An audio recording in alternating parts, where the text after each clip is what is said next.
الحمد للہ وحدہ والصلاة والسلام علی من لا نبی بعدہ اما بعد فاعوذ باللہ من الشیطان الرجیم بسم اللہ الرحمن الرحیم وذکر فإن الذکرى تنفع المؤمنین صدق اللہ العظیم۔ معزز سامعین، میں آپ کی خدمت میں حضرت عروہ بن زبیر رضی اللہ تعالیٰ عنہ کی زندگی کے حوالے سے چند باتیں پیش کر چکا ہوں۔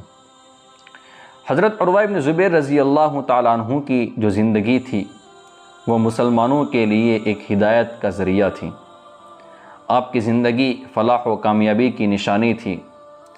حضرت عروہ بن زبیر رضی اللہ تعالیٰ عنہ پوری زندگی خیر و بھلائی کے داعی بن کر رہے ہیں، اور آپ نے اپنی اولاد کی تربیت کا خاص طور پر اہتمام کیا، بلکہ آپ کے دل میں یہ درد تھا کہ امت کی جو اولاد ہے، مسلمانوں کی جو اولاد ہے، ان کی بھی بہترین سے بہترین تربیت کی جائے۔ اسی لیے حضرت عروہ بن زبیر رضی اللہ تعالیٰ عنہ اپنی اولاد کو وقتاً فوقتاً اپنی قیمتی نصیحتوں سے ان کو فائدہ پہنچاتے تھے، اور اس میں جس چیز کے اوپر آپ نے زیادہ زور دیا ہے وہ یہ ہے کہ اپنی اولاد کو آپ نے علم حاصل کرنے کی نصیحت بہت کی ہے۔ علم حاصل کرنے کے اوپر آپ نے بہت زور دیا ہے۔ ایک مرتبہ آپ نے اپنی اولاد کو نصیحت کرتے ہوئے ارشاد فرمایا، میرے بچوں، علم حاصل کرو، اس کا حق ادا کرو، کیونکہ اگر تم اپنی قوم میں کمزور اور کم حیثیت والے ہوں گے تو علم کی وجہ سے اللہ تبارک و تعالیٰ تمہیں اس قوم کے اندر معزز بنا دے گا، بڑا بنا دے گا۔ پھر افسوس بھرے انداز میں آپ یوں فرمایا کرتے تھے کہ دنیا میں جاہل بوڑھے سے زیادہ بدقسمت اور کوئی نہیں ہو سکتا ہے، اور اپنی اولاد کو آپ یوں سمجھایا کرتے تھے کہ اللہ کے راستے میں صدقہ اس طرح دیا کرو جس طرح کسی دوست کو تحفہ دیا جاتا ہے، یعنی ایسی چیز صدقہ کیا کرو جو اچھی بھی ہو اور قیمتی بھی ہو۔ ایسی چیز اپنے رب کے راستے میں صدقہ میں مت دینا کہ جس کو تم اپنے رشتہ دار کو ہدیہ دینے میں شرم محسوس کرو، کیونکہ اللہ تبارک و تعالیٰ تو تمام عزیز رشتہ داروں سے زیادہ عزت اور شان و شوکت والا ہے۔ اس کی عظمت اور بڑائی کی وجہ سے اس کے نام پر پسندیدہ، خوبصورت اور عمدہ سے عمدہ چیز ہمیں دینی چاہیے۔ اپنی اولاد کو نیک اور قابل مثال لوگوں کے پاس لے جایا کرتے تھے، اور ان کی صحبت میں رکھتے تھے، ان کی زیارت کرواتے تھے، اور ان کے اخلاق اپنانے کی تلقین کرتے تھے۔ اور آپ اپنی اولاد کو یوں کہتے تھے، میرے بچوں، جب تم کسی آدمی کو خیر اور بھلائی کا کام کرتا ہوا دیکھو تو اس سے اچھائی کی امید رکھو،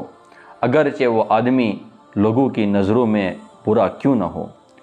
کیونکہ وہ مزید اچھے کام کر سکتا ہے۔ اور جب تم کسی آدمی کو برا کام کرتے دیکھو تو اس سے بچو، اگرچہ وہ لوگوں کی نظروں میں اچھا آدمی ہو، کیونکہ وہ مزید برے کام کر سکتا ہے۔ اور یہ بات اچھی طرح جان لو کہ اچھائی اچھا ہونے پر دلالت کرتی ہے، اور اسی طرح برائی برا ہونے پر دلالت کرتی ہے۔ وہ اپنی اولاد کو عاجزی کی ترغیب دیتے تھے، پرہیزگاری کی ترغیب دیتے تھے، اچھے اخلاق اپنانے کی ترغیب دیتے تھے، لوگوں سے مسکراتے چہرے سے ملنے کی آپ وصیت کرتے تھے، اور اکثر و بیشتر آپ اپنی اولاد کو یوں کہتے تھے، میرے بچوں، حکمت اور دانائی کے اندر یہ بات منقول ہے کہ تم اپنے لہجے کو نرم رکھو، میٹھی اور شیریں زبان سے ہر ایک کے ساتھ بات کرو، ہر ایک سے خندہ پیشانی سے ملو، تو لوگوں کے نزدیک اس شخص سے بھی زیادہ تم محبوب ہو جاؤں گے، پسندیدہ ہو جاؤں گے، مقبول ہو جاؤں گے، جو بہت زیادہ سخی ہو اور لوگوں پر بہت سارا مال خرچ کرنے والا ہو۔ یعنی کہنے کا مطلب یہ ہے کہ ایک بندہ ایسا ہے کہ جو بہت زیادہ سخی ہے، لوگوں کے اوپر مال خرچ کرتا ہے، لوگوں کے دلوں میں اس کی جو عزت ہوتی ہے اس سے زیادہ عزت اس بندے کی ہو جاتی ہے جب لوگوں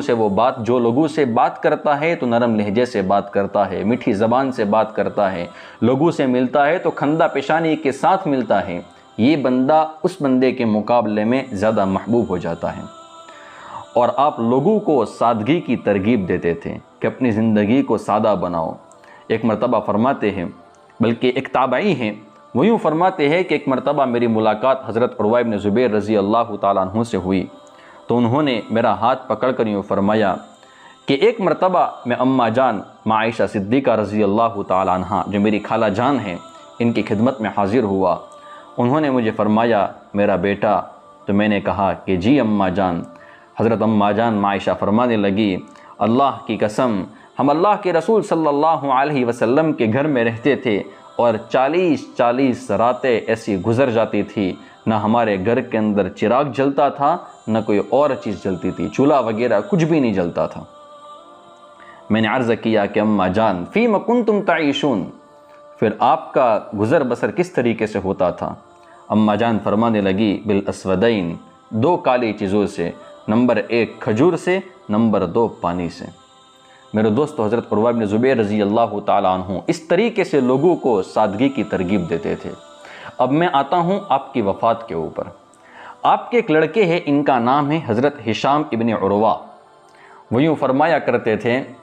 کہ میرے والد محترم یعنی حضرت عروہ ابن زبیر رضی اللہ تعالیٰ عنہ پورا سال روزہ رکھتے تھے، ان دنوں کو چھوڑ کر کہ جن دنوں میں شریعت نے منع کیا ہے کہ روزہ نہیں رکھ سکتے ہیں، جیسے کہ عیدین کے دن ہے وغیرہ وغیرہ، تو اس میں روزہ نہیں رکھتے تھے، باقی پورا سال آپ اکثر و بیشتر روزہ رکھتے تھے۔ حضرت عروہ ابن زبیر رضی اللہ تعالیٰ عنہ نے قریباً 71 سال کی عمر پائی ہے۔ جب آپ کا آخری وقت تھا، موت کا فرشتہ آپ کے پاس آیا، اس وقت بھی آپ روزے سے تھے۔ گھر والوں نے بہت اصرار کیا کہ آپ افطار کر لے، روزہ اپنا کھول دیں، لیکن آپ نے انکار کر لیا، کیونکہ آپ کو امید تھی کہ آج کے روز کا افطار، آج میرا روزہ ہے اور آج کے روزے کا جو افطار ہے وہ حوض کوثر پر حور عین کے ہاتھوں جنت کے چاندی والے شیشے کے گلاس کے پانی سے میں کروں گا، یہ آپ کو امید تھی۔ اور اسی حالت میں یعنی روزے کی حالت میں ہی حضرت عروہ بن زبیر رضی اللہ تعالیٰ عنہ کی وفات ہوئی ہے۔ ہم سب دعا کرتے ہیں کہ اللہ تبارک و تعالیٰ پوری امت کی طرف سے حضرت عروہ بن زبیر رضی اللہ تعالیٰ عنہ کو خاص طور پر بہترین سے بہترین بدلہ عطا فرمائے اور ہمیں بھی ان کے نقش قدم پر چلنے کی توفیق عطا فرمائے۔ آمین یا رب العالمین، وآخر دعوانا ان الحمد للہ رب العالمین۔